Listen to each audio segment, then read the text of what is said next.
Careful, it's icy.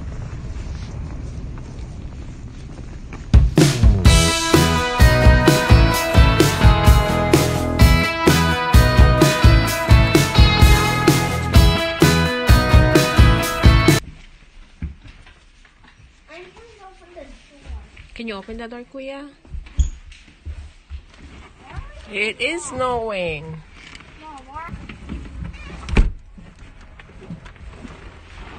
It is snowing.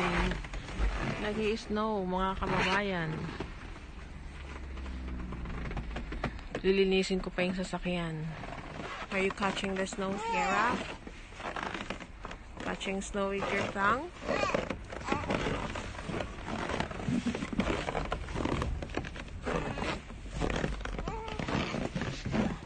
Kailangan nating brushin ang snow. Linisin ko pa yung sasakyan bago kami makaalis.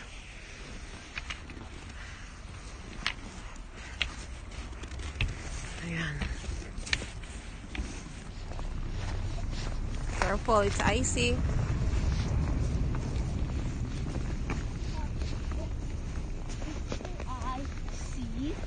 It's icy. Napakadulas ng ilalim ng snow na yan. Ice. Madulas. Yan, yellow ang ilalim ng snow. Madulas masyado. Bye, Sierra. See you after school. Have fun. Bye. Nandito na ulit ako sa bahay. Pag winter dito, ang gulong pinapalitan. Winter tires ang ginagamit namin.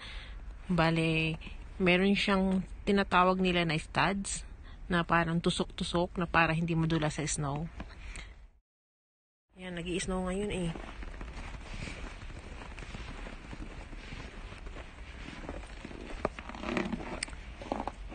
Tapos ako naman, may suot din akong cleats para hindi madulas. Nalalagas yung dahon pag fall season, tapos babalik kapag spring. Pero itong mga puno na ito, evergreen ang tawag, hindi yan siya naglalagas, hindi rin siya nagiging brown katulad niyan. Hindi yan patay, yung puno na yan.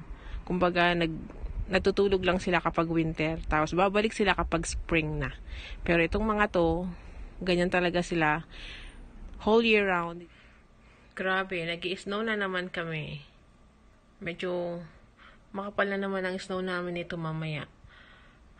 Napansin nyo yung na yan, cord yan, nakasaksak yan dun sa, nakaplug yan.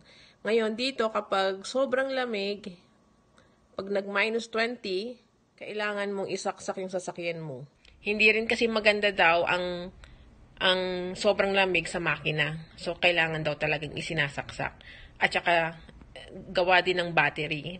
Pag sobrang lamig at hindi mo isinaksak, malamang kinabukasan, hindi mag-i-start ang sasakyan mo. So, yan ang rason kung bakit kailangan talagang isaksak. Pero pag halimbawa, minus 15 lang, hindi namin sinasaksak yung sasakyan namin. Lalo na kapag nag-minus 30, kailangan mo talagang isaksak ang sasakyan mo. Kung hindi mag-i-start ang sasakyan mo kinabukasan.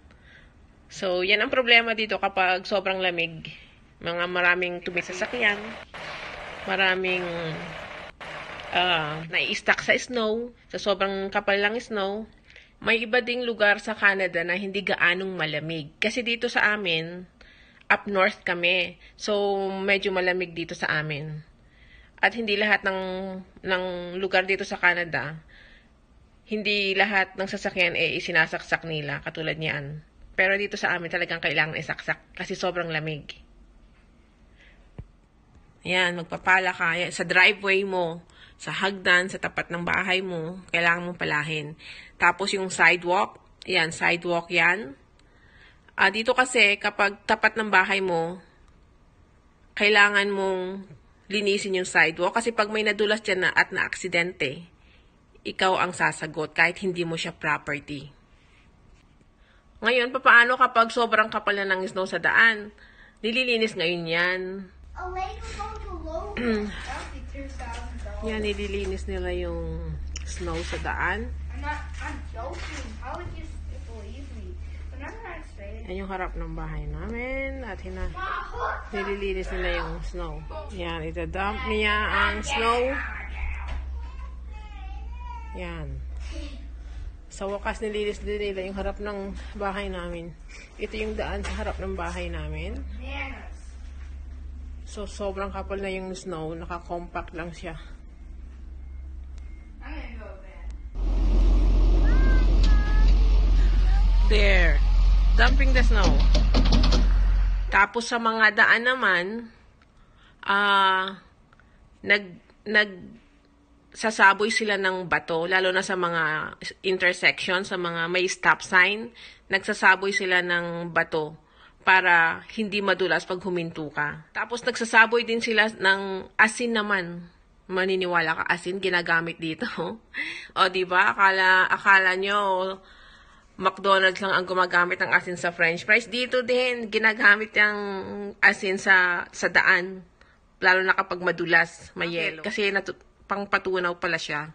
Natutunaw ng mabilis yung ang ice at saka snow kapag sinabuyan ng asin. Yung asin naman, hindi yung asin na ginagamit ng panluto, ha.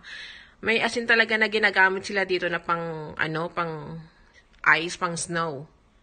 Kung maalat yung asin, hindi ko alam. Hindi ko naman tinry. Siguro maalat. Pero yun ang ginagamit dito. Asin.